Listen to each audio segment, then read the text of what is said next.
Selamat sore Bapak Dr. Sparta dan rekan-rekan mahasiswa IBS, Indonesian Banking School. Assalamualaikum warahmatullahi wabarakatuh. Salam sejahtera dan salam sehat untuk kita semua. Pada kesempatan ini kami akan menyampaikan materi kuliah ke-6 yaitu pembahasan terkait risiko suku bunga atau yang biasa disebut dengan interest rate risk. Nah, risiko suku bunga ini terambil dari mata kuliah Enterprise Risk Management dengan dosen pengampu Bapak Dr. Sparta. Sebelum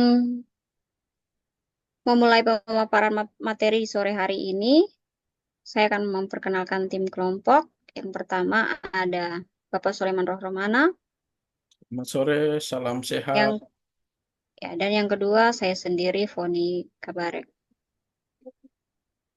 Untuk overview pembahasan di sore hari ini terkait suku bunga, yang pertama ada introduction, kemudian definisi suku bunga, jenis-jenis suku bunga, kemudian dampak risiko suku bunga, metode pengukuran risiko suku bunga, case dan alat pengelolaan risiko suku bunga.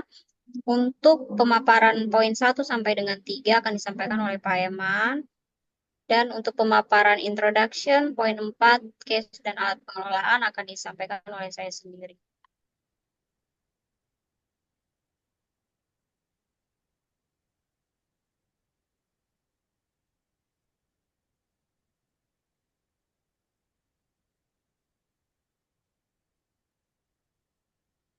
Baik,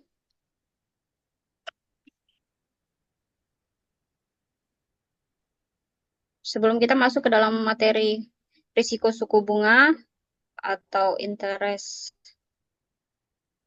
rate risk, ada baiknya kita mengetahui dulu eh, manajemen risiko keuangan terkait suku bunga itu apa saja. Jadi manajemen risiko manajemen risiko keuangan adalah proses identifikasi, analisis, dan pengendalian risiko yang dihadapi oleh institusi keuangan atau perusahaan akibat berbagai perubahan pasar. Nah,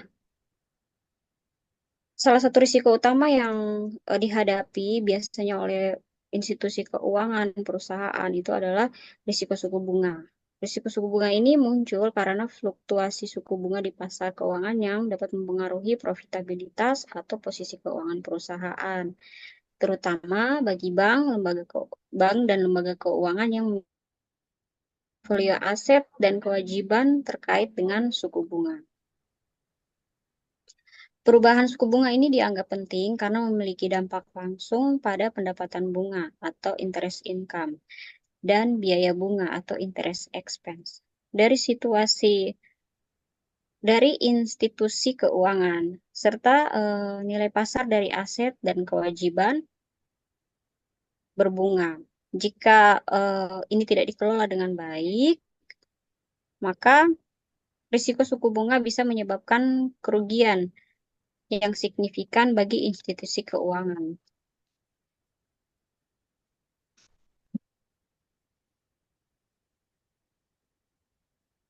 Kemudian,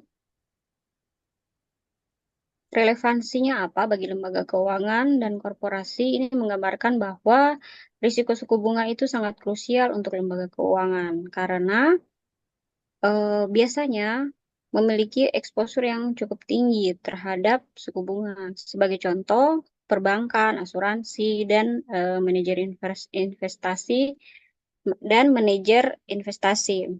Nah, mereka ini memiliki portofolio yang sangat sensitif terhadap suku bunga. Jika risiko ini tidak dikelola dengan baik, perubahan suku bunga dapat mengakibatkan kerugian besar. Selain itu, korporasi juga terpengaruh, terutama jika korporasi memiliki utang dengan suku bunga variabel. Nah, di mana korporasi harus menyesuaikan kebijakan keuangan seperti lindung nilai terhadap risiko suku bunga untuk memastikan stabilitas keuangan. Kenapa risiko dalam lingkungan ekonomi yang tidak menentu, suku bunga dapat berubah secara tiba-tiba. Jika Jika risiko suku bunga ini tidak dikelola dengan baik, institusi keuangan menghadapi tekanan margin bunga bersih atau bahkan kerugian pada nilai aset atau kewajiban. Nah, sebaliknya, jika manajemen risikonya efektif dan dapat melindungi bank dari volatilitas pasar dan memastikan stabilitas finansial yang baik, maka perusahaan akan berjalan dengan baik. Kemudian, selanjutnya, untuk definisi risiko suku bunga akan disampaikan oleh Bapak Eman. Baik, terima kasih, Saudari Foni. Saya akan melanjutkan definisi risiko suku bunga. Nah, risiko suku bunga adalah risiko yang muncul dari perubahan suku bunga pasar yang mempengaruhi nilai aset, kewajiban, dan aliran kas yang terkait dengan bunga. Nah, untuk institusi keuangan, risiko ini mempengaruhi tingkat pendapatan dan biaya yang diterima atau dibayarkan dari aset seperti pinjaman dan investasi berbunga, serta kewajiban seperti deposito dan obligasi. Nah, ini ada risiko bunga ini, ada potensi kerugian yang akibat perubahan tingkat suku bunga, mempengaruhi nilai instrumen keuangan seperti obligasi pinjaman ini uh, sangat sensitif menurut James Lam tahun 2013. Nah, itu perubahan ini dapat mempengaruhi baik nilai pasar maupun arus kas perusahaan. Next slide. Eh, kembali kembali ke masih punya. Saya akan jelaskan sedikit mengenai risiko suku bunga ini. Nah, risiko suku bunga ini mengacu pada potensi kerugian yang timbul karena fluktuasi suku bunga di pasar. Nah, perubahan suku bunga dapat mempengaruhi eh, posisi keuangan perusahaan, terutama bagi mereka yang memiliki aset atau kewajiban berbunga tetap atau mengambang. Nah, risiko suku bunga ini terjadi ketika suku bunga naik atau turun. Nah, nilai aset dan kewajiban berbunga dapat berubah. Nah, kita ambil contoh misalnya suku bunga naik. Nah, nilai obligasinya jangka panjang cenderung akan turun. Nah, karena investor dapat memperoleh pengembalian yang lebih tinggi dari obligasi yang baru. Nah, sebaliknya, kewajiban seperti pinjaman berbunga tetap akan membebani bank dengan biaya bunga yang tidak dapat disesuaikan. Nah, ini pentingnya risiko suku bunga. Ini ada beberapa poin. Nah, risiko suku bunga merupakan salah satu bentuk utama risiko utama pasar yang perlu dikelola oleh perusahaan, khususnya di sektor keuangan. Nah, poin yang kedua yaitu risiko ini dapat mempengaruhi laba, likuiditas, serta stabilitas keuangan perusahaan. Nah, poin yang ketiga yaitu perubahan suku bunga yang signifikan dapat menciptakan volatilitas dan meningkatkan ketidakpastian bagi bisnis. Nah, terutama pada lembaga keuangan seperti bank, perusahaan asuransi, atau manajer aset dan sebagainya, perusahaan lembaga ke jasa keuangan. Next, nah, kita masuk ke poin ketiga yaitu eh, kompleksitas pengelolaan risiko bunga. Nah, struktur suku bunga, interaksi antara aset dan kewajiban. Nah, James Lam menekankan bahwa Nah, pengelolaan risiko suku bunga yang melibatkan pemahaman mendalam tentang struktur bunga dan interaksi antara aset dan kewajiban. Nah, risiko ini bukan hanya tentang kenaikan atau penurunan suku bunga, tetapi juga tentang perubahan dalam kurva yield, basis risk, dan optionality risk. Nah, untuk itu perusahaan harus menggunakan berbagai alat pengukuran rasio yang canggih, seperti ya mungkin kalau kita tidak asing itu gap analysis, durasi, and value at risk VAR, serta melakukan stress testing untuk mengantisipasi skenario ekstrim. Perubahan suku bunga ini yang signifikan dapat menciptakan, ya tadi saya sampaikan bahwa volatilitas dan meningkatkan ketidakpastian bagi bisnis. Oke, next.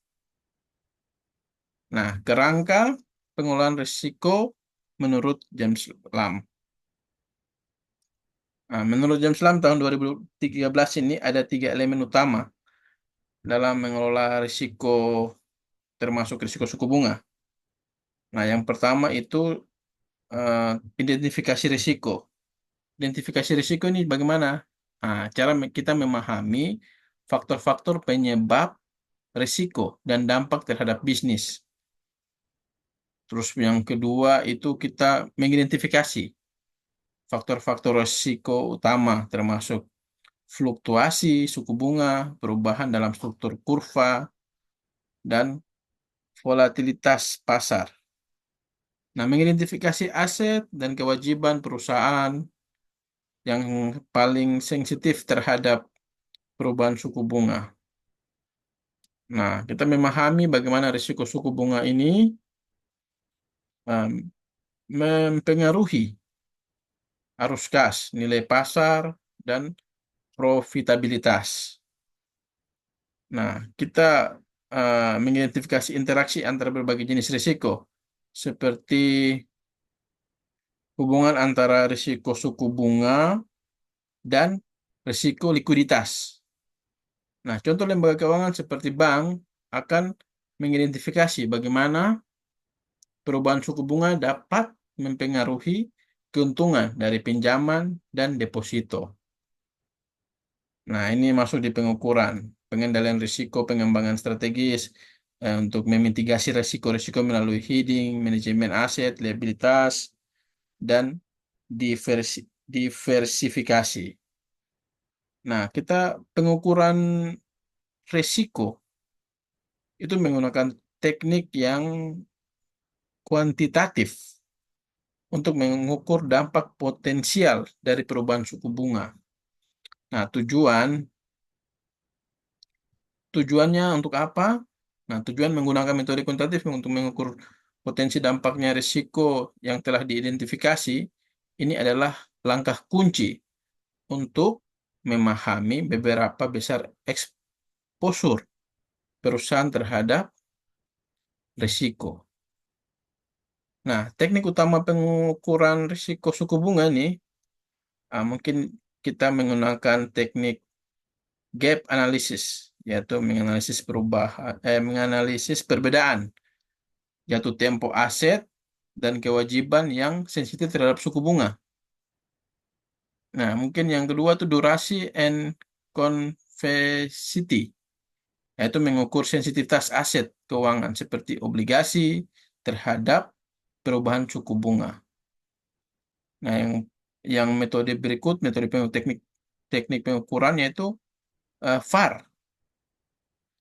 Itu dia estimasi potensi kerugian eh, maksimum yang mungkin terjadi dalam jangka waktu tertentu akibat fluktuasi suku bunga. Kita terus lakukan stressing dan skenario analis. Nah, itu menguji bagaimana perubahan ekstrim dalam suatu suku bunga mempengaruhi portofolio atau neraca keuangan. Nah, James Lam di sini menekan pentingnya metode yang dapat mengukur risiko, serta pemahaman mendalam tentang interaksi antara risiko untuk mendapatkan gambaran yang lebih jauh, yang lebih jauh untuk tujuan tertentu. Nah, tujuannya itu apa? Mengembangkan dan menerapkan strategi untuk mengelola dan mengurangi dampak risiko yang telah diidentifikasi dan diukur. Nah, untuk pengendalian risiko risiko suku bunga, nah itu pengendalian risiko itu bagaimana? Mengembangkan dan menerapkan strategi seperti di atas untuk mengelola dan mengurangi dampak risiko yang telah diidentifikasi dan diukur. Nah, strategi pengendalian risiko bunga ini ada dua yang saya ambil ya, yaitu hedging, yaitu penggunaan instrumen derivatif seperti swap suku bunga, futures, and option untuk melindungi perusahaan dari fluktuasi suku bunga. Nah, Asset Liability Management atau ALM itu menyimbangkan aset dan kewajiban sensitif terhadap suku bunga untuk mengurangi ketidaksesuaian potensi risiko. Nah, kalau di diversifikasi portofolio, nah itu meminimalkan dampak risiko suku bunga melalui diversifikasi aset dan kewajiban. Nah, James Lam menggarisbawahi bahwa strategi pengendalian risiko harus bersifat proaktif. Nah, teman-teman kita lihat dengan memanfaatkan alat seperti hedging dan ALM, itu menurunkan eksposur terhadap perubahan suku bunga. Nah, budaya manajemen risiko. Nah, ini juga penting ini ya. Aspek yang penting ini. Nah, untuk membangun budaya manajemen risiko yang kuat di seluruh organisasi. Nah, James Lam menekankan lagi pentingnya peran manajemen senior dalam mendukung dan mendorong kesadaran risiko di semua level perusahaan. Nah, karyawan harus dilatih untuk mengendalikan dan bertindak cepat ketika adanya perubahan yang signifikan dalam risiko suku bunga. Oke, next. Next. Nah, kita masuk ke jenis-jenis suku bunga. Nah, yang pertama itu adalah risiko repricing atau repricing risk. Nah, itu adalah pengaruh terhadap nilai aset dan kewajiban. Risiko ini muncul dari perbedaan waktu antara penyesuaian suku bunga antara aset dan kewajiban. Nah, ketika suku bunga naik, nilai aset yang dimiliki bunga tetap seperti obligasi biasanya akan menurun. Nah, karena investor akan menginginkan tingkat pengembalian yang lebih tinggi dibandingkan dengan suku bunga yang sedang meningkat. Nah, sebaliknya, jika suku bunga turun, nilai aset berbunga akan tetap cenderung meningkat. Nah, contoh, jika perusahaan memiliki obligasi dengan suku bunga tetap, kenaikan suku bunga pasar akan mengurangi nilai pasar obligasi tersebut. Nah, mengakibatkan pada portofolio. Nah, kita juga harus melihat pengaruh terhadap arus kasnya. Nah, risiko ini juga suku bunga juga mempengaruhi kemampuan perusahaan untuk menghasilkan arus kas di masa depan. Nah, jika suku bunga naik, biaya biaya pembiayaan atau akan meningkat. Misalnya pinjaman dengan suku bunga mengambang sehingga mengurangi laba bersih. Saya ambil contoh jika perusahaan memiliki pinjaman suku bunga mengambang akan membayar lebih tinggi saat suku bunga naik sehingga mengurangi keuntungan. Nah, ini eh,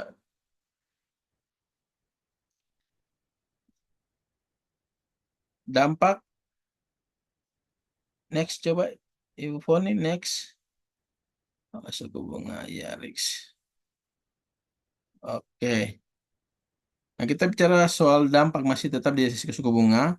Nah, dampak pada profitabilitas. Nah, ini probabilitas itu yaitu pengubahan suku bunga.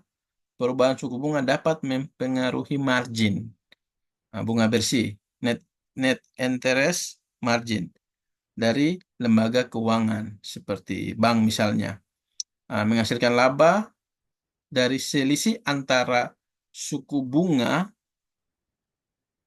uh, yang mereka bayarkan pada kewajiban seperti simpanan dan yang mereka terima seperti aset, seperti pinjaman. Nah, contoh jika suku bunga pinjaman tidak naik sejalan dengan peningkatan suku bunga simpanan, margin bersih bank akan menyusut yang bisa mengurangi laba.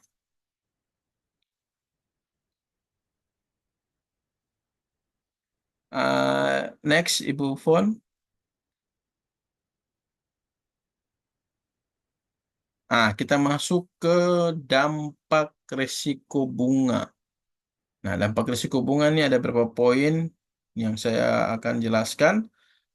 Yang pertama yaitu uh, risiko repricing atau repricing risk. Terus yang kedua ada beberapa poin basis risk. Terus yield kurva risk. Nah, saya akan mulai jelaskan dari satu-satu. Ya, mulai dari risiko. Ya, mulai dari risiko repricing risk. Ini risiko yang muncul seperti tadi.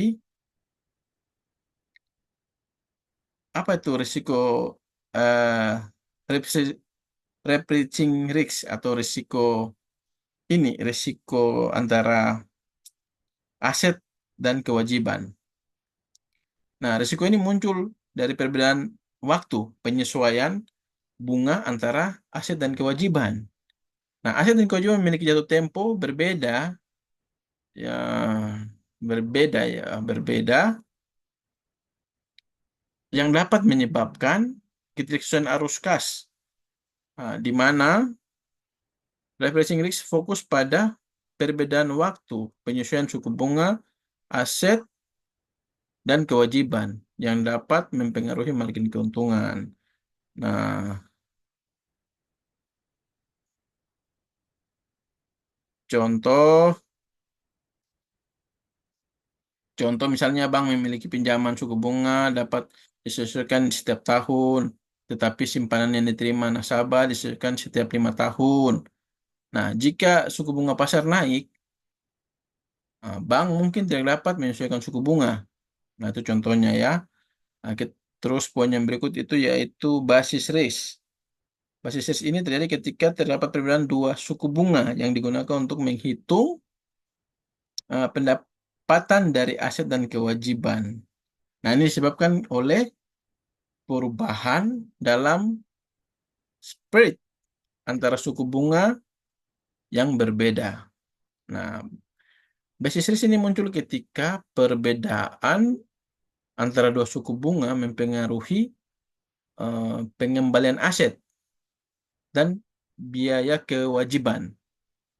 Nah, contoh misalnya sebuah bank memiliki pinjaman suku bunganya dapat disesuaikan setiap tahun.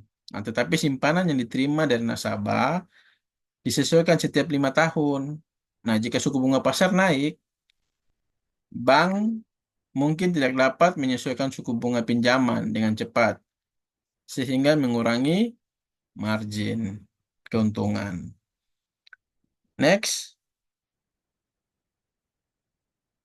Nah, kita ke yield kurva risk. Nah, itu yaitu definisinya adalah risiko yang timbul dari perubahan bentuk kurva imbal hasil.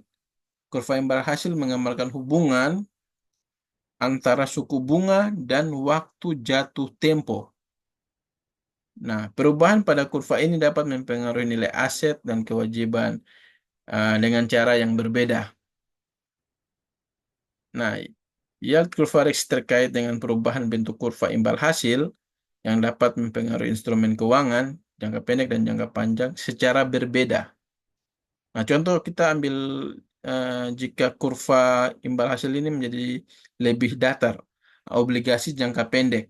Nah, mungkin mendapatkan suku bunga yang lebih tinggi daripada obligasi jangka panjang. Nah, ini dapat mempengaruhi strategi investasi dan keputusan pembiayaan. Nah, kalau poin berikutnya itu optionality risk. Nah, ini adalah risiko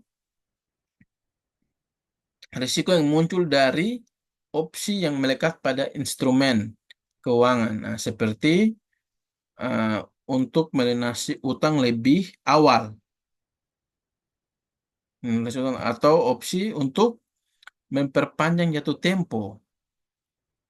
Nah, opsi-opsi ini memberikan fleksibilitas kepada eh, kepada pemegang saham, tetapi juga dapat menambah ketidakpastian bagi perusahaan. Nah, optionality ini melibatkan opsi eh, pada instrumen keuangan yang memberikan fleksibilitas eh, fleksibilitas kepada pemegang saham. Nah, contoh jika suku bunga turun, nah pemilik hipotek mungkin akan melunasi hipotek mereka lebih awal untuk mendapatkan pinjaman baru dengan suku bunga yang lebih rendah. Nah, hal ini mengurangi pendapatan bunga yang diharapkan oleh pemberi pinjaman. Nah, oleh sebab itu, dari semua jenis-jenis risiko yang kita bahas, yang saya sampaikan ini, nah, kita butuh manajemen risiko yang lebih efektif karena setiap jenis risiko membutuhkan metode pengukuran berbeda-beda. Nah, untuk menghadapi repressing risk, misalnya, eh, institusi bisa menggunakan alat seperti durasi yang sensitif terhadap waktu jatuh tempo. Nah, terus kita lagi lihat dari yield curve risk mungkin perlu dikelola dengan menyesuaikan posisi aset dan kewajiban sepanjang kurva imbal hasil. Nah, kita bicara mengenai optionality. Nah, seringkali kita diatasi dengan melakukan eh, lindung nilai atau hedging terhadap exposure yang tidak diinginkan. Nah, selain itu kita juga perlu menjaga stabilitas finansial karena risiko suku bunga yang tidak dikelola dengan baik. Nah, dapat mengakibatkan apa? Volatilitas pendapatan dan penurunan nilai aset atau peningkatan kewajiban yang bisa berbahaya bagi stabilitas finansial perusahaan atau institusi keuangan. Nah, pengelolaan risiko yang baik akan membantu perusahaan mempertahankan stabilitas finansial meskipun terjadi fluktuasi suku bunga yang tidak terduga di pasar. Nah, mungkin sampai di sini penjelasan saya. Untuk poin berikutnya, saya serahkan ke Saudari Foni. Untuk Saudari Foni, waktu dan kesempatan saya berikan.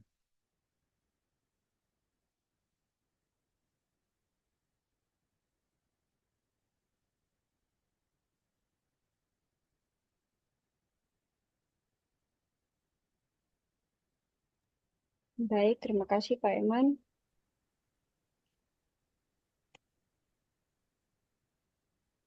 Ya, untuk dampak risiko suku bunga, mungkin tadi Pak Eman sudah menjelaskan ya terkait dampak risiko suku bunga itu ada pengaruh terhadap nilai aset dan kewajiban, kemudian pengaruh terhadap arus kas, dan dampak pada profitabilitas. Untuk pengaruh terhadap nilai aset dan kewajiban, ketika suku bunga naik, maka aset yang dimiliki tetap seperti obligasi biasanya akan menurun. Kemudian untuk pengaruh terhadap arus kas, risiko contohnya ya, risiko suku bunga akan mempengaruhi kemampuan perusahaan untuk menghasilkan arus kas di masa depan. Nah, jika suku bunga naik, maka pembiayaan akan meningkat. Kemudian dampak pada profitabilitas. Apa dampak pada profitabilitas? Yaitu dapat mempengaruhi margin bunga bersih. Kemudian contohnya itu jika suku bunga pinjaman naik tidak sejalan dengan peningkatan suku bunga simpanan. Kemudian kita akan masuk di metode pengukuran risiko.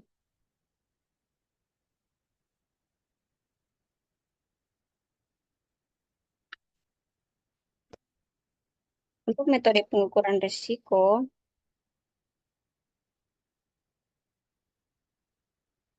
metode utama pengukuran risiko suku bunga itu merupakan langkah penting dalam manajemen risiko keuangan. Nah, metode ini membantu institusi keuangan dan perusahaan untuk menganalisis eksposur perusahaan terhadap perubahan suku bunga dan membuat keputusan yang lebih baik. Nah, untuk metode pengukuran risiko suku bunga yang kami ambil ada 4, yaitu ada gap analysis, kemudian ada durasi dan convexity, kemudian ada value at risk atau VAR, kemudian ada stress testing. Nah, kita langsung masuk ke gap analysis. Untuk gap analysis sendiri itu merupakan metode yang digunakan untuk mengukur ketidaksesuaian waktu atau mismatch antara aset dan kewajiban yang sensitif terhadap suku bunga atau interest rate sensitif.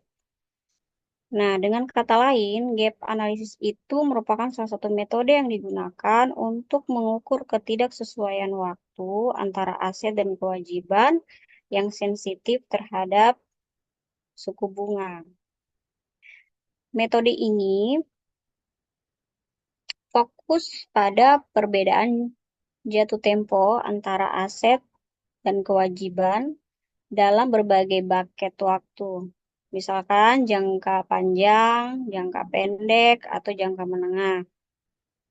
Tujuan daripada gap analysis ini adalah untuk mengukur eksposur perusahaan terhadap perubahan suku bunga pada periode waktu tertentu dan memperkirakan dampaknya eh, pada margin bunga bersih.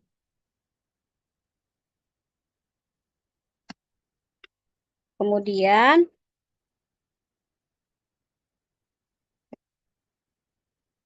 terkait gap ya.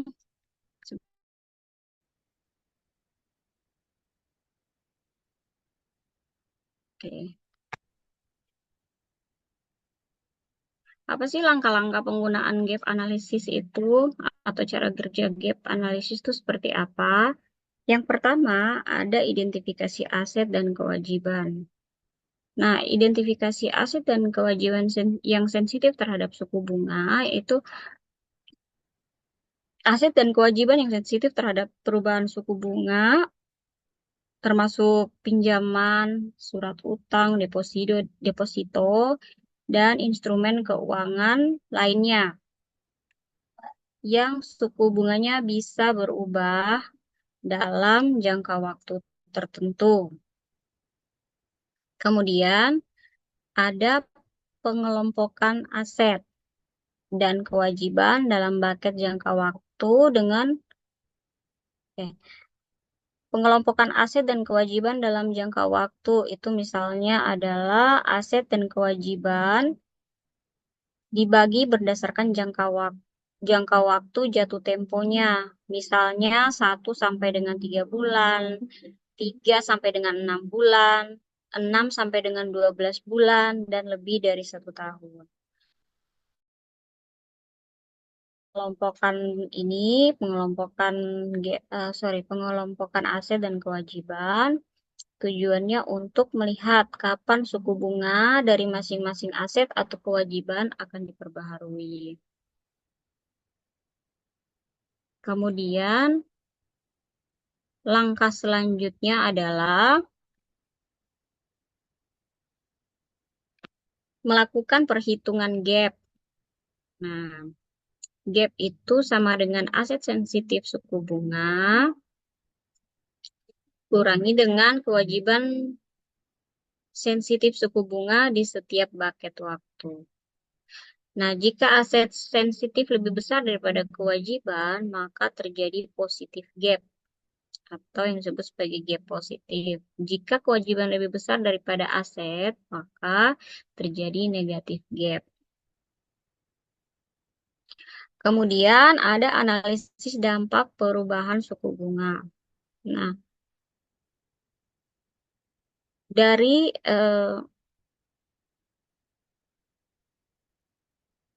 hasil positif gap dan negatif gap, nah, dapat dijelaskan bahwa itu merupakan salah satu dampak dari perubahan suku bunga. Misalkan gap positif artinya perusahaan yang memiliki banyak aset yang sensitif terhadap suku bunga. Jadi gap positif itu ketika suku bunga naik, perusahaan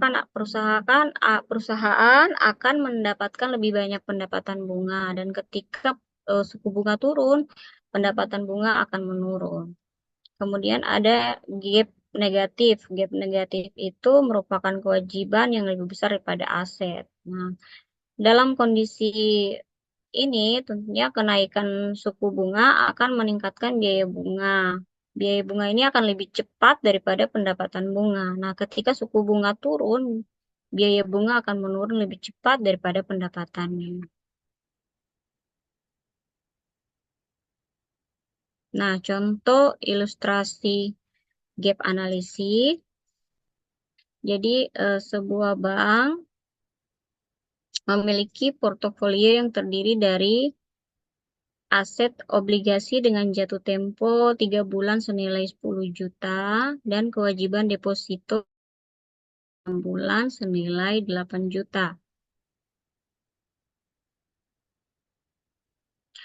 Untuk gap analisisnya dalam bucket 0 sampai dengan 3 bulan terdapat positif gap sebesar 2 juta. 2 juta ini didapat dari 10 juta dikurangi dengan 8 juta, yaitu deposito jatuh tempo 3 bulan dikurangi dengan deposito dengan jatuh tempo 6 bulan. Jika suku bunga naik, maka bank akan mendapatkan lebih besar aset yang sensitif terhadap suku bunga. Sebaliknya, jika suku bunga turun, pendapatan dari aset akan berkurang lebih cepat dibandingkan dengan kewajiban yang lebih lambat dalam menyesuaikan suku bunga. Nah, ada di sini kita lihat keunggulan gap analisis. Apa saja keunggulan gap analisis? Keunggulannya adalah yang pertama, sederhana dan mudah dipahami. Jadi gap analisis ini memberikan cara yang sederhana untuk mengukur mismatch antara aset dan kewajiban yang sensitif terhadap suku bunga. Kemudian pengukuran jangka pendek. Jadi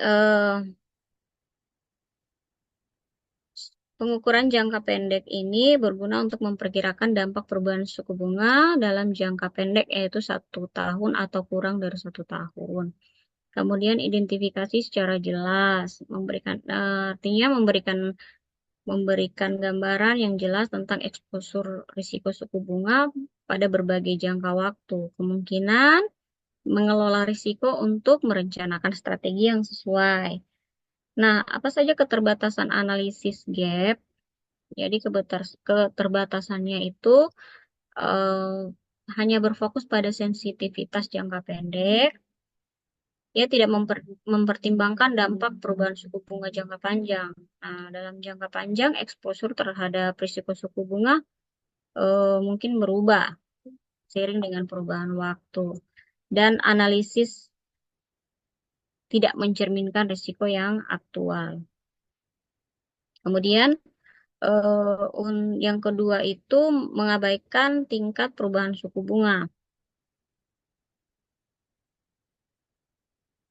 Mengabaikan tingkat perusahaan suku bunga, di sini gap analisis hanya dapat melihat mismatch dalam kualitas aset dan kewajiban yang sensitif terhadap suku bunga tanpa mempertimbangkan tingkat sensitivitasnya, yaitu seberapa besar aset atau kewajiban yang akan berubah ketika suku bunga akan berubah. Kemudian tidak memperhitungkan dampak non-linearitas. Ya, jadi gap analisis ini tidak memperhitungkan faktor seperti durasi, konveksiti, yang dapat mempengaruhi sensitivitas aset dan kewajiban terhadap perubahan suku bunga dalam skenario yang lebih kompleks.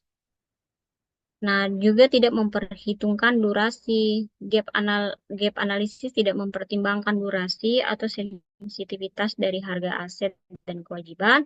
Dengan kata lain, analisis ini hanya melihat jumlah, bukan bagaimana perubahan suku bunga yang akan mempengaruhi nilai pada setiap instrumen. Nah, kemudian ada relevansi untuk manajemen risiko suku bunga. Relevansi untuk manajemen risiko suku bunga itu bank dan lembaga keuangan menggunakan gap analisis untuk mengelola dampak fluktuasi suku bunga pada net interest margin atau selisih antara pendapatan bunga dan biaya bunga. Kemudian perusahaan harus menyeimbangkan antara positif gap dan negatif gap untuk menghindari kerugian besar ketika suku bunga berubah tajam. Yang berikutnya, sebagai bagian dari kerangka manajemen risiko risiko suku bunga, gap analisis itu biasanya digunakan bersamaan dengan teknik lain, seperti durasi, VaR, dan stress testing untuk memberikan gambaran risiko yang lebih lengkap. Nah, kita masuk ke yang berikutnya untuk pengukuran, yaitu ada durasi dan konveksiti. Untuk durasi dan konveksiti itu merupakan alat pengukuran risiko yang digunakan untuk mengukur sensitivitas harga obligasi dan instrumen keuangan lain terhadap suku bunga. Nah, durasi sendiri adalah rata-rata tertimbang dari waktu arus kas yang diharapkan dari suatu aset yang diukur dalam tahun. Ini digunakan untuk menghitung perubahan harga yang diharapkan dari obligasi atau portofolio obligasi ketika suku bunga berubah. Durasi ini berperan sangat penting karena dapat mengukur sensitivitas,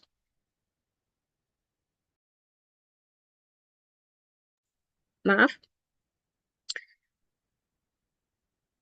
durasi sangat penting untuk dapat mengukur sensitivitas karena durasi ini dapat mengetahui bagaimana perubahan suku bunga yang akan mempengaruhi nilai pasar dari obligasi. Misalnya suku bunga naik, harga obligasi biasanya turun.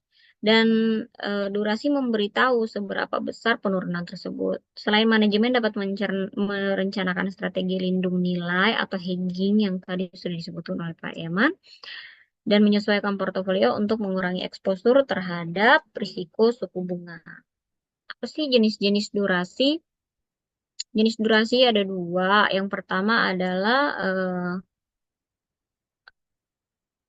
Macaulay duration yang mengukur rata-rata waktu sehingga semua arus kas diterima dalam tahun. Yang kedua, modified duration itu mengukur perubahan harga obligasi untuk setiap 1% perubahan suku bunga. Ini merupakan metrik yang lebih praktis untuk mengukur sensitivitas harga obligasi terhadap perubahan suku bunga.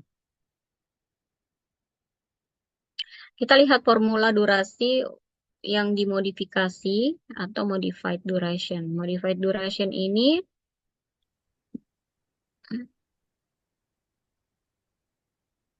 modified duration ini adalah Macaulay duration dibagi dengan 1 ditambah yield to maturity dibagi dengan N atau jumlah periode pembayaran per tahun. Jika obligasi ini jika sebuah obligasi memiliki durasi selama 5 tahun, maka harga obligasi tersebut diperkirakan akan turun 5%. Jika suku bunga naik 1% dan naik 5% jika suku bunga turun 1%. Jadi durasi yang lebih tinggi menunjukkan bahwa jangka waktu yang lebih tinggi 5 tahun menunjukkan bahwa aset atau kewajiban sensitif terhadap perubahan suku bunga. Misalnya, durasi 5 tahun berarti jika suku bunga naik 1%, nilai obligasi diperkirakan akan turun sebanyak 5%. Kemudian faktor-faktor yang mempengaruhi durasi, ada jangka waktu dan juga kupon. Untuk jangka waktu, obligasi dengan jangka waktu itu yang lebih panjang memiliki durasi lebih tinggi. Kemudian kalau kupon, obligasi dengan kupon yang lebih rendah cenderung memiliki durasi yang lebih tinggi karena sebagian besar arus kas berasal dari pembayaran pokok di akhir masa jatuh tempo. Kemudian relevansi dalam penggunaan risiko.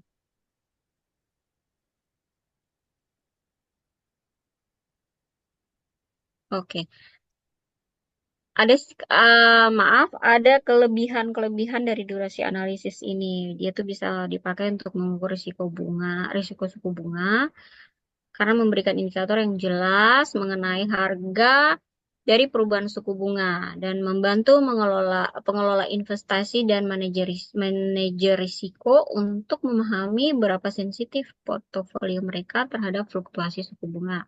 Kemudian perbandingan antara instrumen. Dengan durasi, investor dapat membandingkan risiko suku bunga dari berbagai obligasi atau instrumen berbunga lainnya dengan cara konsisten meskipun memiliki jatuh tempo atau kupon yang berbeda. Kemudian, apa sih kelemahan daripada durasi analisis? Yang pertama, dia itu asumsinya linearitas atau mengasumsikan hubungan linear antara perubahan suku bunga dengan perubahan harga. Nah, namun hubungan ini tidak selalu linear ya, terutama untuk perubahan suku bunga yang besar. Tidak menghitung semua risiko yang kedua. Meskipun durasi dapat mengukur risiko bunga, tapi tidak dapat mempertimbangkan risiko lain, seperti risiko kredit atau risiko likuiditas. Oleh karena itu, penggunaan durasi harus disertai dengan analisis risiko lainnya atau dikombinasikan ya. Kemudian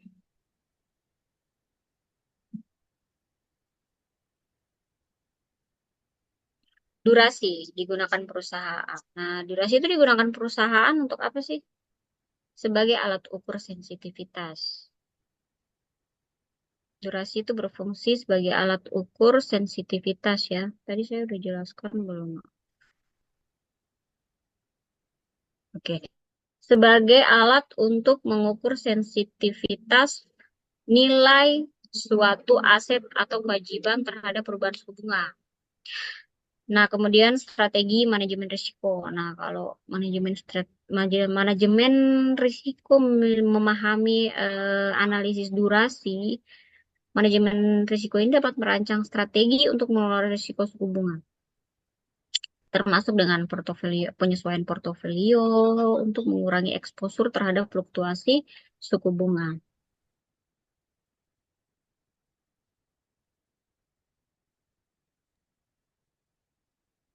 Kemudian,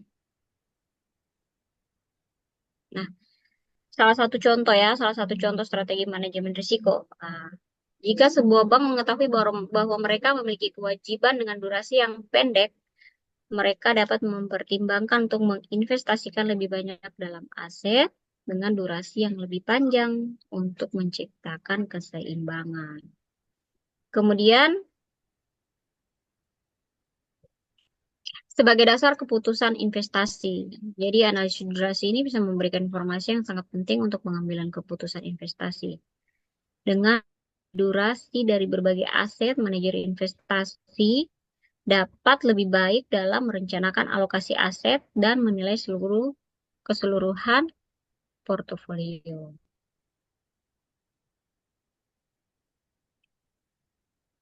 Selanjutnya konveksiti, benar ya, konveksiti. Ya, konveksiti adalah pengukuran non-linearitas. Kalau tadi kita lihat di sini, kayak saya tidak salah lihat ya tadi.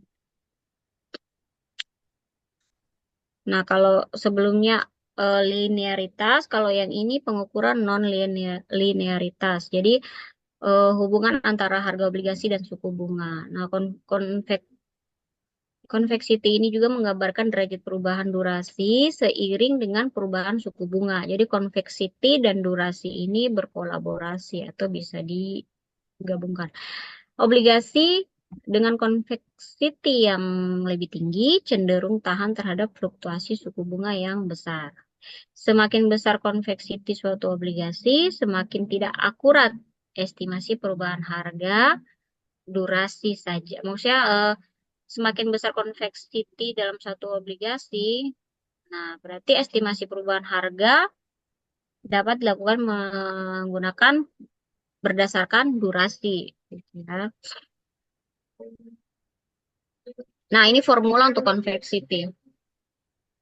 Ada konveksiti 1/P, kemudian dikali dengan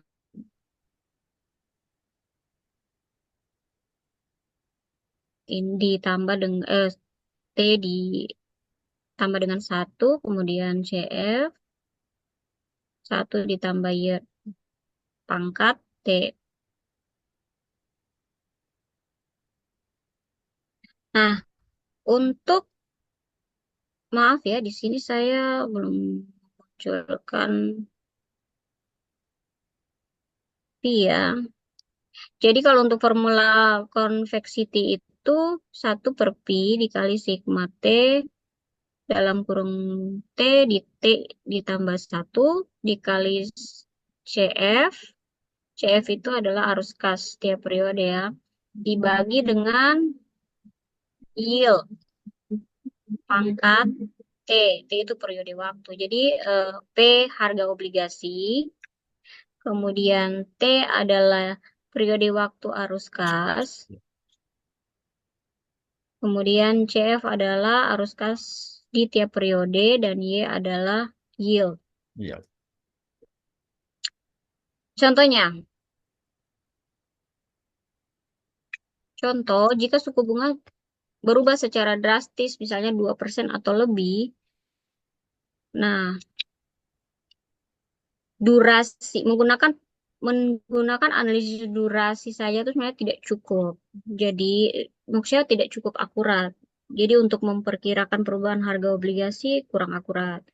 Sehingga ditambahkan konveksiti. Konveksiti itu dia menyediakan koreksi yang lebih akurat terhadap kekurangan dari durasi. Sehingga dapat memperhitungkan suku bunga yang lebih besar.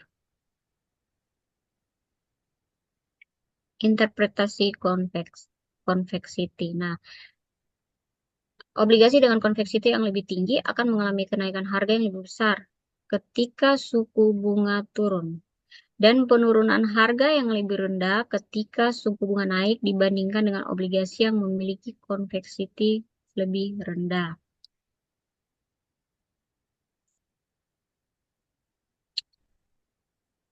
Nah, durasi dan konveksiti. Nah, durasi dan tadi kita udah bahas durasi, terus kita bahas lagi konveksiti. Nah, sebenarnya durasi dan konveksiti itu merupakan salah satu kombinasi pengukuran risiko yang lebih akurat, di mana durasi memberikan estimasi linear tentang bagaimana perubahan suku bunga akan mempengaruhi harga obligasi yang pertama. Yang kedua, Convexity memberikan penyesuaian pada estimasi tersebut untuk memperhitungkan non-linearitas. Yang tadi durasi linear. Nah, kalau convexity itu yang memperhitungkan non-linearnya. Jadi hubungan antara harga dan suku bunga. Kalau menurut James Lamb di buku edisi 2 tahun 2013 itu kombinasi antara durasi dan convexity menjadikan alat analisis menjadi lebih tepat untuk mengelola risiko suku bunga, khususnya dalam situasi ketika perubahan suku bunga yang diantisipasi lebih besar daripada yang biasanya terjadi. Kalau dibilang kejadian yang tidak terduga ya. Kemudian keuntungan untuk menggunakan eh, durasi dan konveksiti. Kombinasi ya. Keuntungan yang pertama, pengukuran risiko lebih akurat.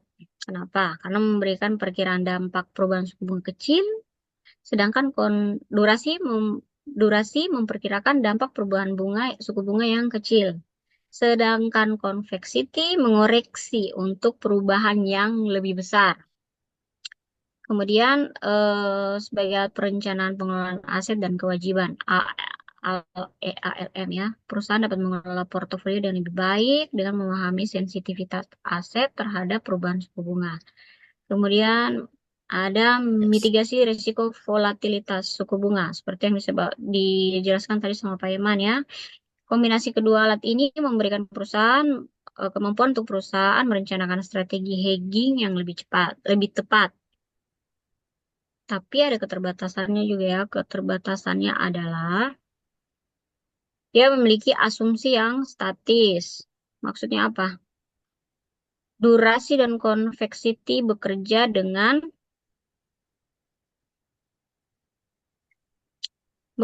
asumsi tertentu tentang suku bunga dan struktur arus kas yang mungkin tidak selalu akurat dalam kondisi pasar yang volatil.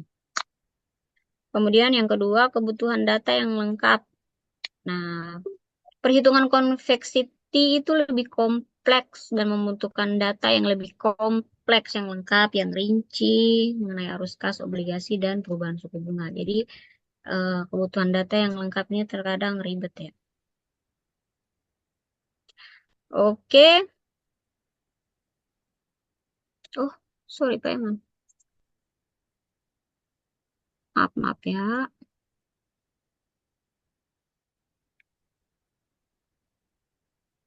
Kelihatan layar kah, Ya, Eman? kelihatan. Lanjut. Pak Eman? Ya, Oh, oke. Maaf. Kemudian,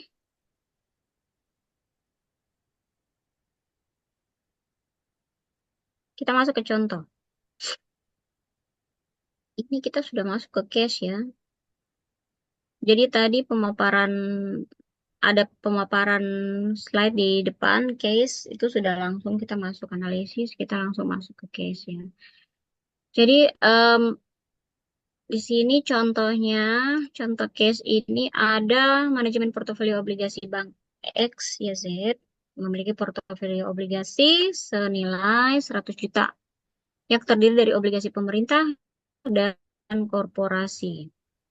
Nah,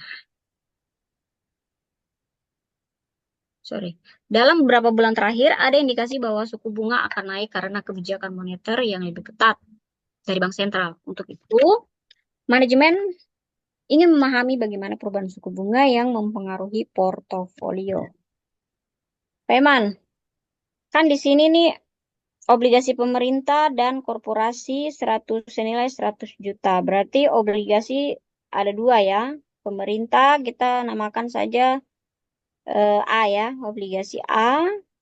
Kemudian ada obligasi B, yaitu korporasi. Nah, 100 juta ini nilainya dibagi dua. Jadi untuk nilai nominal obligasi A 50 juta, obligasi B 50 juta. Untuk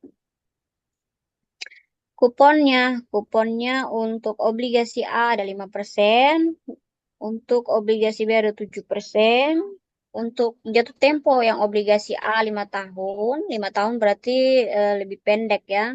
sorry, maksudnya jangka panjang tapi jangka waktu 5 tahun dibandingkan dengan 10 tahun yang obligasi B ya. Oke, berarti lebih lebih cepat 5 tahun dibandingkan 10 tahun. Kemudian durasinya. Durasinya ada 4,5 tahun. 5 tahun dengan durasi yang hampir sama 4,5 tahun. Nah, di sini juga obligasi B dengan jatuh tempo 10 tahun, durasinya 8,5 tahun. Nah, kita lihat konveksiti. Nah, konveksiti tadi itu kita untuk mengoreksi ya, atau pelengkap daripada durasi. Ada 35 untuk obligasi A dan 110 untuk obligasi B. Nah, kita harus melakukan analisis. Pertama, manajemen portofolio ingin menghitung potensi dampak dari kenaikan suku bunga sebesar 1%.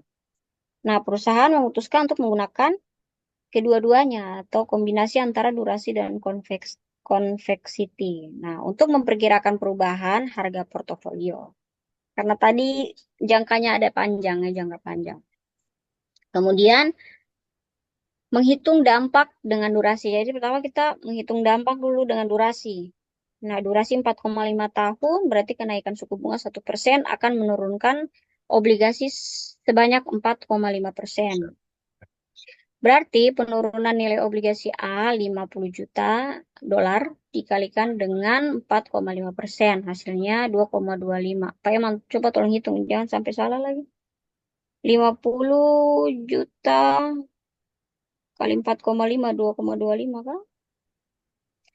Bentar. 50 juta. Sambil Pak Eman hitung sambil saya lanjut. Ya, Obligasi B. Durasi 8,5 ya, tahun berarti bahwa, benar ya, benar. berarti bahwa kenaikan suku bunga 1% akan menurunkan harga obligasi sebesar 8,5%. Jadi penurunan nilai obligasi itu adalah 50 juta dikali dengan 8,5% sama dengan 4,25 525. juta. Ya. Nah, oke. Untuk menggunakan durasi, jadi total penurunan nilai portofolio itu diperkirakan ini ya, sekitar 2,25 juta dikurangi dengan ditambah, mata agak sedikit kurang bagus. 2,25 juta ditambah dengan 4,25 juta. Jadi 6,5 juta dolar. Ya, jadi total penurunan nilai portofolio sekitar 6,5 juta. Menghitung dampak dengan durasi. Nah, sekarang kita menghitung dampak dengan konveksiti. Nah, konveksiti itu dia kan memberikan koreksi terhadap perubahan suku bunga yang lebih besar. Mana tadi? Nah, ini suku bunga, suku bunga. Oke. Karena memberikan koreksi untuk perubahan suku bunga yang lebih besar, manajemen juga harus mempertimbangkan dampak konveksiti. Nah, penurunan harga obligasi karena kenaikan suku bunga, penurunan harga obligasi turun karena suku bunga naik. Mungkin lebih kecil daripada prediksi oleh durasi. Jadi dihitung lagi pakai konveksi antara obligasi A dan B. Konveksiti tadi nilainya 35. Nah, kita perkirakan konveksiti untuk perubahan suku bunga 1% sama ya. Jadi koreksinya bagaimana? Koreksinya 0,5 dikali dengan 35 dikali dengan 2 dikali dengan 50 juta. Dapatnya 0,0875 juta. Jadi penurunan total untuk obligasi setelah obligasi A setelah konveksiti adalah tadi berapa? 2,25 juta ini kita kurangi dengan, benar ini Pak? Ya, Ini benar nggak? 0,25, 275. 0,25. Sabar ya Pak Iman, saya lihat dulu jangan sampai ketukar.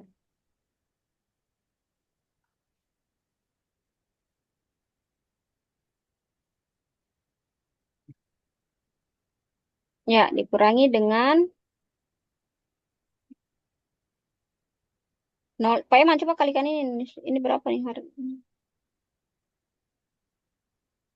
Jadi penurunan total harga untuk obligasi Astra Convexity adalah 2,25 juta dikurangi dengan 0,75 0,275. Jadi hasilnya adalah 2,16 sekian juta.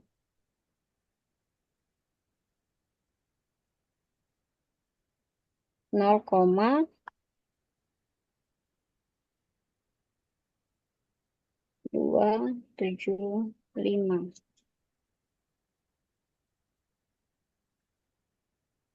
0,75 ya. Oke.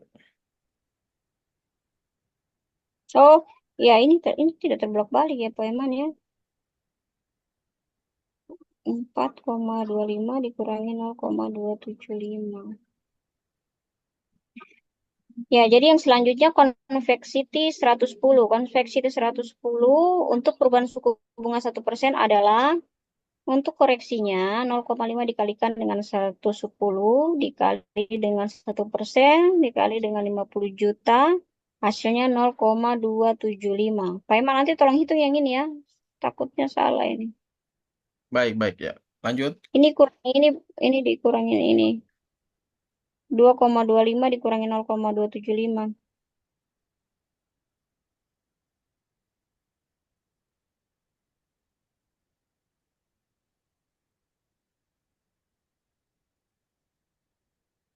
Jadi penurunan total harga untuk obligasi B setelah konveksiti adalah 4,25 4,25 juta yang tadi ya. Ini 4,25 juta ini penurunan nilai B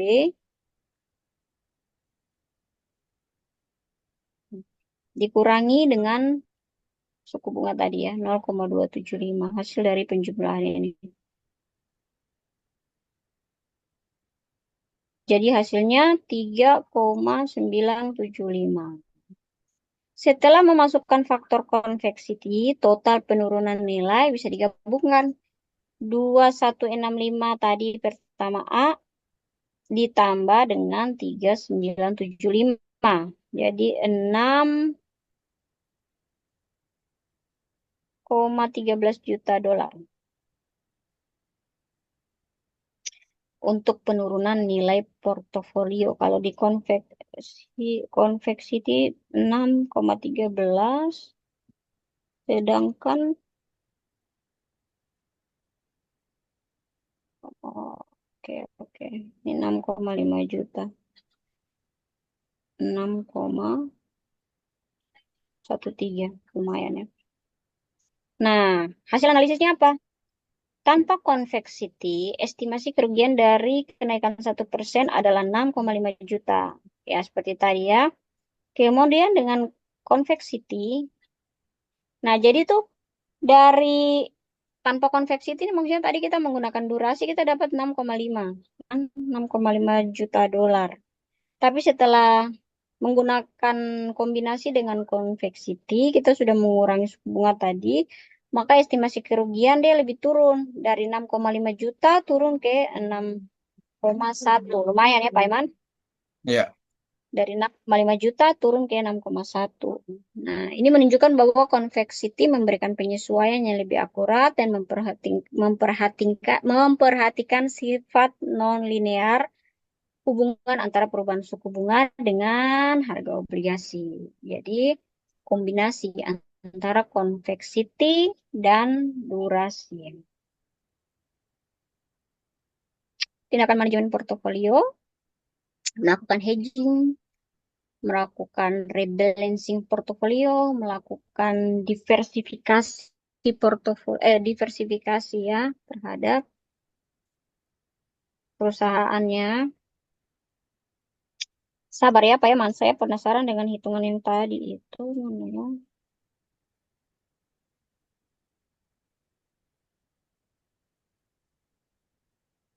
Nanti saya coba lihat perhitungannya kembali ya. Kesimpulannya apa?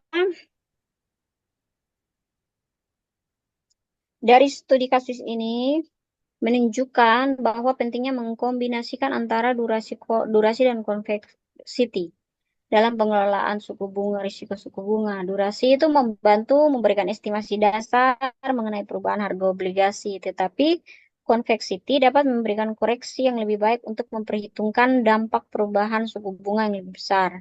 Jadi kombinasi keduanya ini memungkinkan Bank XYZ untuk membuat keputusan yang lebih baik terkait strategi manajemen risiko.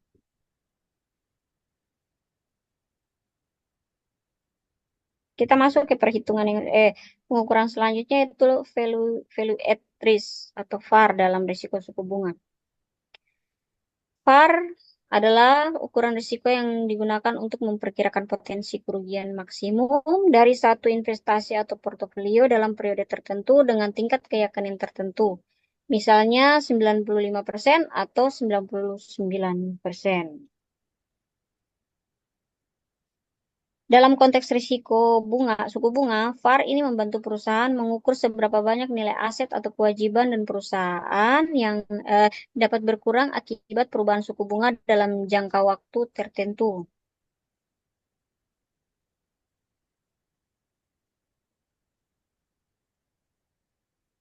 Nah, metodologi untuk menghitung VAR, VAR suku bunga ya, dua metode utama. Oke, metode yang digunakan adalah untuk menghitung VAR yaitu metode historis utama, tapi metode historis itu menggunakan data historis dari perubahan suku bunga untuk menghitung dampak perubahan tersebut, untuk menghitung dampak perubahan terhadap pada nilai portofolio. Kemudian metode simulasi Monte Carlo. Nah, menggunakan simulasi komputer untuk menghasilkan berbagai skenario perubahan suku bunga berdasarkan distribusi probabilitas yang ditentukan. Kemudian ada metode variance covariance. Nah, mengasumsikan bahwa perubahan suku bunga mengikuti distribusi normal. Oke, sebentar ya, Bapak Ibu.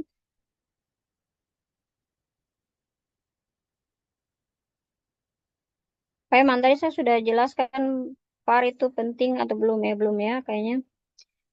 Jadi,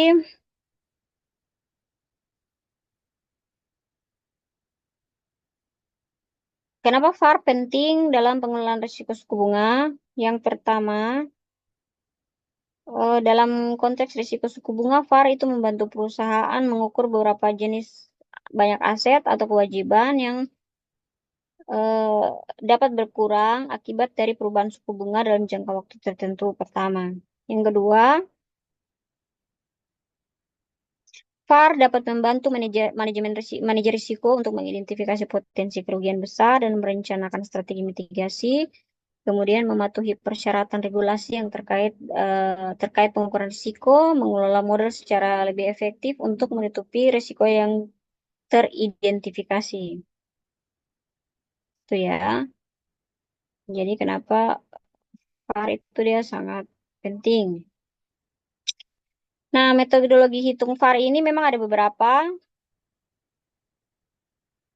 Ini maaf ini bukan dua metode ya, ada beberapa yang digunakan itu ada metode historis. Historis itu yang mengumpulkan data-data historis. Terus hitung perubahan nilai portofolio berdasarkan suku bunga, kemudian mengurutkan hasil perubahan nilai dan diidentifikasi level kerugian pada persentase tertentu.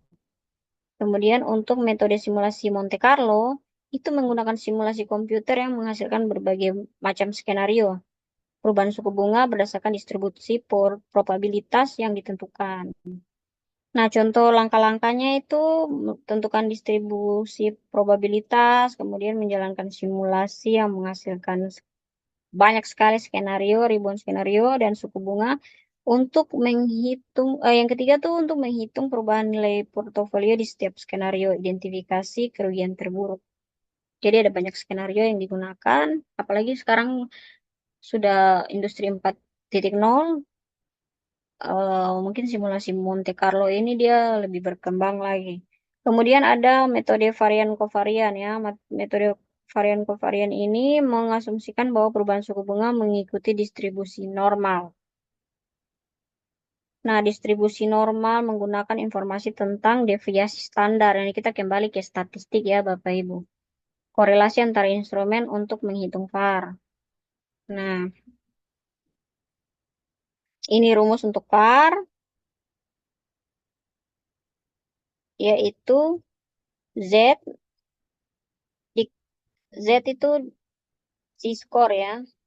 Ditambah dengan, dikali dengan standar deviasi akar dari time period.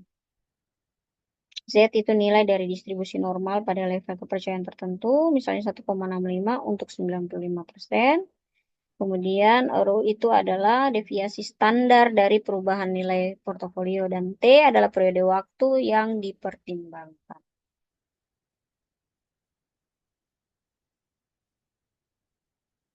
Pak Eman, kita masuk hitung-hitungan lagi nih. Contoh perhitungan VAR. Nah, VAR ini, oke kita pakai soal kayak soal yang tadi hampir-hampir mirip ya Pak Eman. Ya. Misalkan bank memiliki portofolio obligasi sebesar 100 juta. Setelah analisis menggunakan metode historis, bank menemukan bahwa kerugian maksimum 1 tahun terakhir adalah sebagai berikut. 5% terburuk dari kerugian adalah 4 juta. Ini berarti bahwa dengan tingkat kepercayaan 95% tadi, value at risk itu untuk portofolio adalah 4 juta. Jadi, artinya tuh bahwa kita yakin istilahnya perusahaan yakin bahwa 95% keyakinan bahwa kerugian portofolio tidak akan melebihi dari 4 juta. Cuma 4 juta saja dalam 1 tahun. Nah, itu kalau metode VAR. Apa keterbatasannya? Terlalu percaya.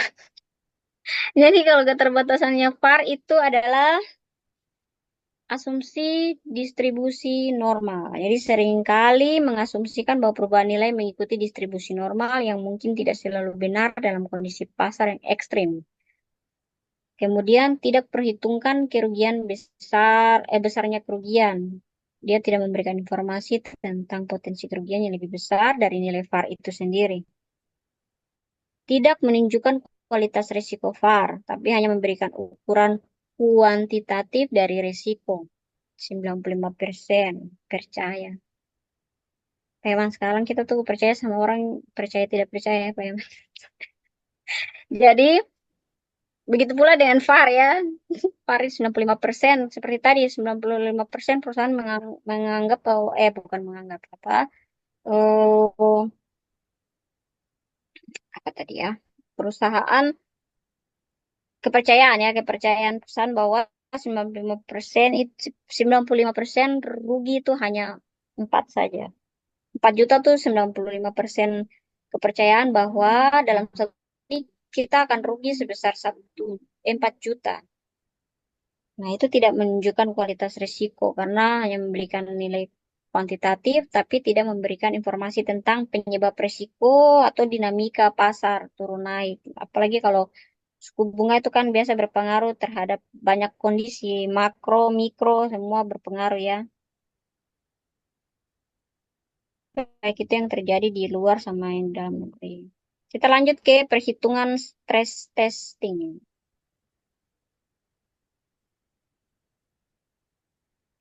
Nah, stress testing dalam risiko suku bunga.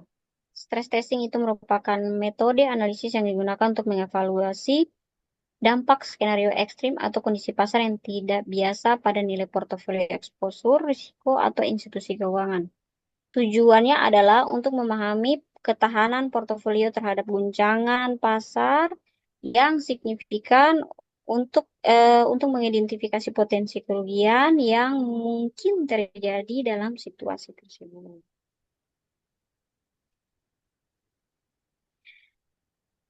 Stress testing pada suku bunga. Pertama itu identifikasi risiko potensial. Jadi stress testing ini membantu institusi keuangan dalam mengidentifikasi risiko yang mungkin tidak terdeteksi melalui pengukuran tradisional seperti VAR, kepercayaan tadi ya. Terus kemudian persiapan untuk situasi ekstrim dalam lingkungan ekonomi yang tidak menentu, stress testing akan memberikan wawasan tentang bagaimana portofolio akan bertahan dalam situasi krisis seperti lonjakan suku bunga yang tiba-tiba. Kemudian pengambilan keputusan yang lebih baik. Hasil dari stress testing ini membantu manajemen dalam merumuskan strategi mitigasi risiko yang lebih efektif dan menyesuaikan kebijakan investasi. Biasa tuh ada di divisi pengendali ya, manajemen risiko, ya. Di mana stress testing ini saya lihat juga banyak digunakan, bukan banyak. Kemarin ada laporan baru dari LPS itu resolusi plan itu juga menggunakan stress testing dari setiap aset ya, dari setiap item-item aset itu ada stress testingnya. Kemudian juga untuk ada beberapa perhitungan terkait likuiditas untuk treasury itu pun juga menggunakan stress testing ya, yang di kami di perusahaan kami. Kemudian proses stress testing ada identifikasi risiko. Maaf, sama ya atau beda nih? Penting ya, oke. Prosesnya ada identifikasi skenario dulu. Jadi tentukan skenario stress testing yang relevan berdasarkan analisis histori, analisis perubahan kebijakan moneter, atau peristiwa makroekonomi lainnya. Kemudian model portofolionya bisa dipakai faktor-faktor lain seperti tadi durasi, konveksiti, dan sensitivitas terhadap perubahan suku bunga. Kemudian melakukan simulasi dampak skenario. Lakukan skenario dan hasil analisis. Apa keunggulan dari stress testing? Itu mendeteksi risiko ekstrim yang tidak dideteksi oleh alat lain. Yang kedua, persiapan menghadapi kondisi pasar ekstrim. Kepatuhan terhadap regulasi ya. Regulasi sekarang ini juga seperti tadi lembaga penjamin simpanan itu juga ada menggunakan stress testing dalam perhitungan laporan resolusi plan ya. Ya. Kemudian em, kemudian mau pengambilan keputusan yang lebih baik ya untuk kelemahannya ada dong. Apa itu? Ketergantungan pada skenario yang ditetapkan. Jadi skenario itu kan sudah ditetapkan oleh perusahaan ya. Jadi kita tergantung pada skenario itu. Ya baik, bagus kalau skenarionya kita update. Tapi kalau misalkan hanya itu saja, berarti kita akan ketergantungan terhadap skenario yang ditetapkan. Kemudian yang kedua, kesulitan merancang skenario yang tepat. Kayak tadi toh, misalkan skenario ini tidak tepat, coba lagi skenario yang lain. Nah, kemudian tidak memperkirakan waktu dan frekuensi risiko.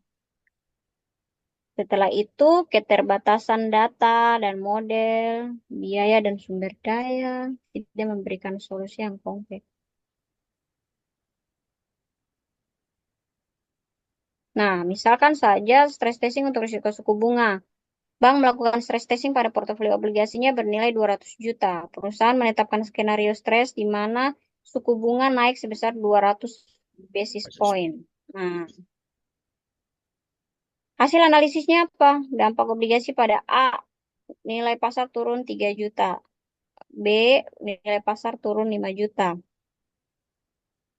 Total kerugian portofolio simulasi skenario stres adalah 8 juta.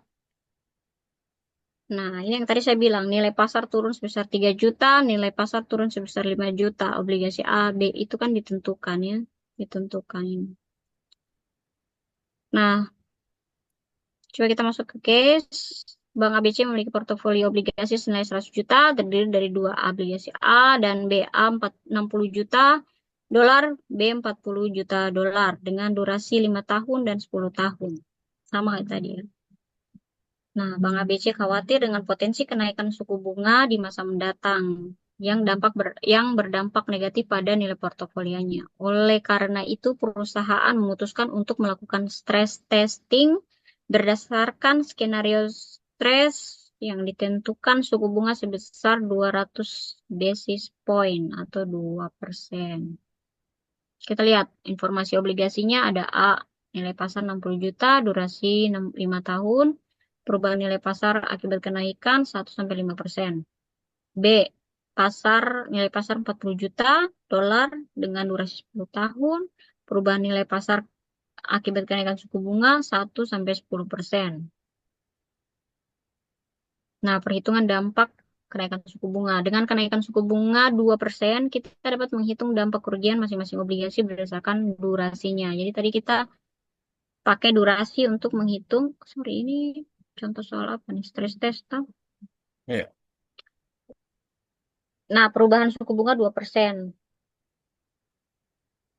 Jadi, eh, perubahan nilai pasar durasi dikali perubahan suku bunga. Jadi 5 dikali 2%, jadinya 10%. Benar ya?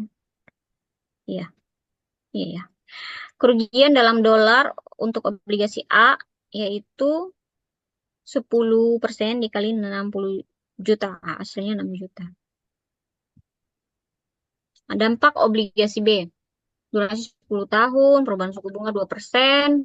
Durasi dikali perubahan suku bunga yaitu 20%. Nah, kerugiannya berapa? 8 juta untuk obligasi B. Kerugian pada obligasi A 6 juta, kerugian pada obligasi B 8 juta. Total kerugian portofolio sama dengan berapa Pak Eman? 14 14 juta dolar. juta. Ya, hasil stress testing. Kenaikan suku bunga sebesar 200 basis point, 2%. Bank ABC menghadapi potensi kerugian sebesar 14 juta dari portofolio obligasinya. Dengan hasil ini, manajemen risiko dapat mempertimbangkan pengambilan tindakan mitigasi seperti mengurangi durasi rata-rata portofolio obligasi untuk mengurangi sensitivitas terhadap suku bunga. Yang kedua, menggunakan derivatif suku bunga seperti interest rate swap dan melindungi portofolio dari kenaikan suku bunga. Kita kalau bicara suku bunga nih banyak sebenarnya metodenya, tapi kesimpulannya apa? Dengan hasil stress testing, Bank ABC dapat memiliki pemahaman yang baik tentang potensi kerugian. Nah, jika kenaikan suku bunga secara tiba-tiba, ini memungkinkan bank untuk merumuskan langkah-langkah mitigasi yang sesuai untuk menjaga keseimbangan portofolio dan memastikan bahwa risiko yang dapat dikelola dengan baik dalam kondisi pasar yang berfluktuasi. Jadi pasar fluktuasi tetap risiko dapat dikelola dengan baik ya, Pak Eman. Sebentar ya.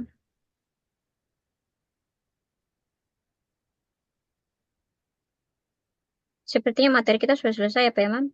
Iya. Ini yang terakhir nih, alat pengelolaan risiko suku bunga. Ada hedging, ada ALM, ada diversifikasi. Kalau hedging itu penggunaan derivatif seperti swap, future, dan option. Kemudian ALM, Asset Liability Management. Ini sepertinya biasa disebut ini untuk pengelolaan keseimbangan antara aset dan kewajiban. Kemudian ada diversifikasi portofolio untuk dampak volatilitas suku bunga ya, Pak Iman. Iya, benar. Nah, sebentar Pak Iman ya. Implementasi poin.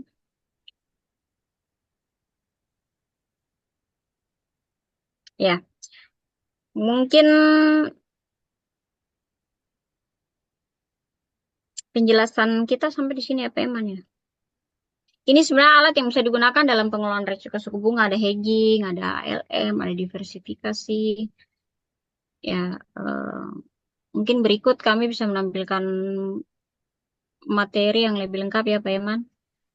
Untuk perhitungan-perhitungan ini, ALM, diversifikasi, dan hedging. Kemudian ini referensinya kita ambil dari James Lab Enterprise Risk Management edisi kedua. untuk 2013, 2014 mungkin ada tapi sedikit saja.